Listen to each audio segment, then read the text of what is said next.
Olá, boa tarde. Estamos mais uma vez aqui, agora em meados do mês de julho, gravando mais uma videoaula, procurando aprimorar as competências e habilidades educacionais no âmbito das tecnologias, para poder gravar uma aula de qualidade e poder transmitir o conhecimento para vocês. Hoje eu estou aqui falando com o segundo ano do ensino médio, também conteúdo contemplado no 8º ano do ensino fundamental de História, que é a Era Napoleônica. Conteúdo que vem logo após a Revolução Francesa e que dá um aporte teórico fundamentado bastante interessante para nós podermos entender como a República funciona hoje. Quero lembrar vocês que a Era Napoleônica é algo que se formou após a Revolução Francesa. A Revolução Francesa teve estágios. Teve o período pré-revolução, que foi formada a Assembleia Constituinte, que não era organizada há mais de 160 anos. Teve o período da Revolução, da queda da Bastilha. Teve o período do terror, que é o período dos jacobinos. Teve o período de formação do diretório.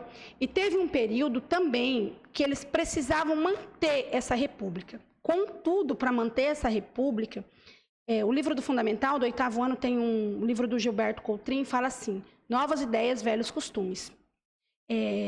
Eles querem uma república nessas novas ideias, quando fala desse conteúdo. Mas os velhos costumes é que eles vão manter um líder monarca forte, um líder militar forte com características monárquicas.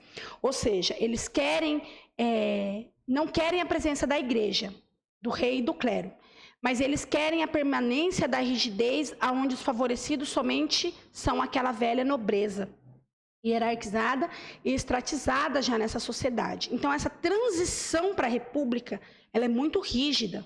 E se nós observarmos ainda hoje, ela ainda é rígida. Existe uma certa resistência. Eu sempre tenho o hábito de dizer o seguinte: não existe velha política ou nova política. Existe política. E na república não existe um novo modelo de república, uma velha monarquia. Existe em si a república. Nesse momento, o que os franceses fazem? As monarquias europeias, elas estão resistentes a essa mudança. Como eles estão resistentes a essa mudança, o que eles vão fazer? Vão pegar um militar com uma boa aparência, com uma boa postura, com uma boa conduta, com uma boa liderança militar para administrar e governar a França. Ele administrando e governando a França com habilidade e exatidão, nós conseguimos manter a ordem no cenário francês de acordo com os interesses estratificados de uma simbólica monarquia. Eles falam que não tem, mas acaba tendo, como vocês vão observar aqui no conteúdo.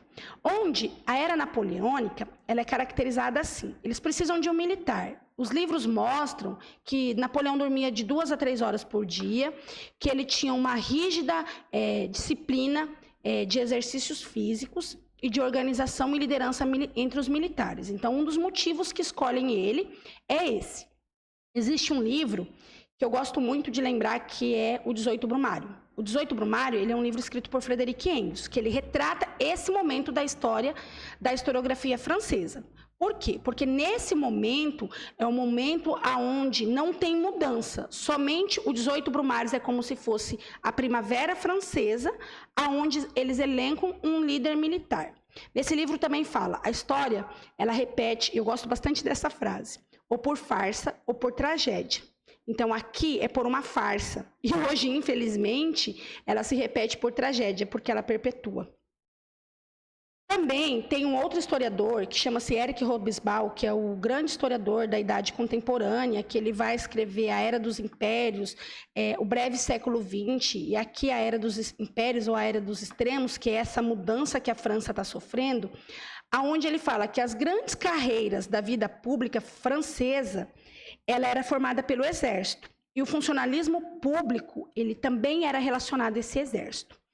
O Napoleão Bonaparte, ele conseguiu, na concepção do Éric Robesbal, trazer inovações. Por exemplo, ele investiu na carreira pública, ele investiu no exército francês, ele investiu no funcionalismo público, na educação, no direito, que criou uma forma napoleônica de viver nessa França. essa forma de viver nessa França napoleônica são os moldes estruturais da nossa sociedade hoje, porque é uma educação que serve ao Estado, e é uma educação que fundamenta o Estado, uma educação que fortalece o funcionamento do Estado, e uma educação que uniformiza esse Estado. Eu sempre falo que o Estado não é ruim, que se você souber servir, estar nesse Estado, você consegue fazer diferença nesse Estado republicano, como? Com a sua disciplina, com o seu trabalho, com a sua função pública ou não que você exerça. Mas você tem que ter consciência que você não é alguém pacífico e alguém que está à mercê, como que fala? À mercê do sistema. Você não está à mercê do sistema, você está servindo ao Estado. E o Napoleão, ele cria essa forma estatal de funcionamento que perpetua até os dias atuais. O Napoleão, quando ele assume o governo na França, ele forma o consulado, formado por 3 cônsules, que era Napoleão, Roger de Corse e Sieyès. O cônsul vitalício era o Napoleão. Por quê? Por causa da sua popularidade e, além da sua popularidade, a sua eficiência no seu trabalho. Ele foi se tornando e foi elencado um cônsul vitalício com muita facilidade por causa da sua postura e pela sua função no funcionamento desse Estado. Napoleão, ele teve uma função muito bacana na administração, onde ele nomeou funcionários do seu, como que eu posso dizer? Do seu apoio, funcionários leais a ele. A economia, ele criou bancos e colocou para controlar e emitir papel moedas, ou seja, algo muito importante, a circulação de moeda, num período que a França já está vivendo na história europeia e ocidental, a segunda revolução industrial. A educação, a reorganização do ensino, o ensino que eu falei para vocês, que serve ao Estado, e o desenvolvimento do cidadão, o desenvolvimento da habilidade do cidadão. Qual seria o desenvolvimento da habilidade do cidadão? Você ser cidadão efetivamente. Ele também contribuiu na fundamentação e na formação do direito. Ele elaborou um código civil, um código napoleônico, ele falava de igualdade de direito à propriedade privada, ele incentivou a propriedade privada, você adquirir uma propriedade e você ter direito sobre a sua propriedade.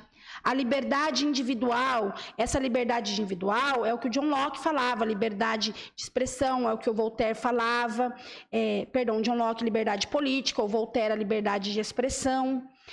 Também tinha a Declaração dos Direitos Humanos e do Cidadão, que foi criado no período da Revolução Francesa. Ele fortalece, nesse momento da era napoleônica, essa questão dessa liberdade individual, fundamentado na Declaração dos Direitos do Homem e do Cidadão.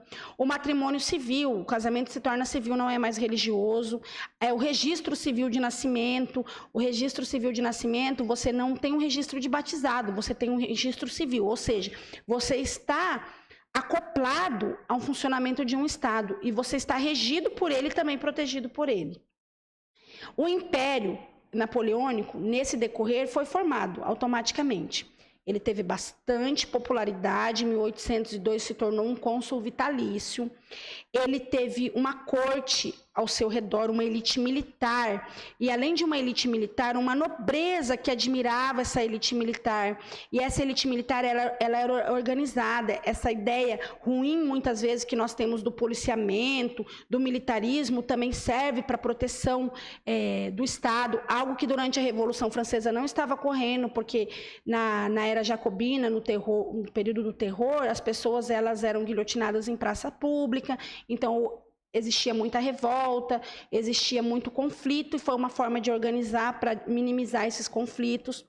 Construiu o Arco do Triunfo. O Arco do Triunfo, ele é um símbolo romano, de um grande império. Então, Napoleão acabou se espelhando nesse império romano para falar que a França se tornaria em um grande império.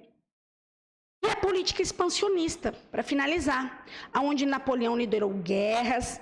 O exército francês fortaleceu as armas e os soldados, ou seja, esse exército francês estava mais fortalecido, tinha todo um modelo de soldado a ser construído, tinha todo um modelo de armas que eles estavam produzindo.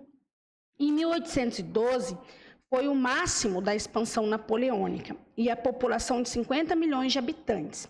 Na próxima aula, eu vou explicar para vocês a partir do momento que entra no período do declínio da era napoleônica, quando Napoleão vai querer fechar as portas do continente europeu para a comercialização dos produtos industrializados ingleses, através do bloqueio continental, onde ele vai querer se igualar e minimizar a força econômica que a Inglaterra tinha dentro do continente europeu como pioneira da Revolução Industrial.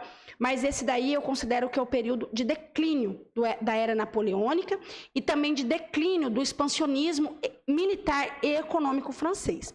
Essa parte eu vou deixar para explicar para vocês na próxima aula. Dessa aula de hoje, eu espero que vocês percebam as inovações que o Napoleão Bonaparte trouxe com a educação, com o direito, com a economia dos bancos, também com a formação desse consulado, porque ele se torna um cônsul vitalício, ele não é um cônsul rígido, então a gente tem que tirar aquela ideia de um rei ou de um Napoleão Bonaparte rígido, como ele se tornou posteriormente na história. E o exemplo clássico que eu deixei para vocês do Eric Hobsbawm, que ele fala que o Napoleão trouxe bastante inovações. Contudo, por mais que tenha tido essas transformações, foi o aporte político, estrutural, acredito que infraestrutura e superestrutura, para se formar um Estado forte, condizente com o Estado nacional que nós temos hoje. Para essa aula de hoje, é somente isso, e o meu muito obrigada.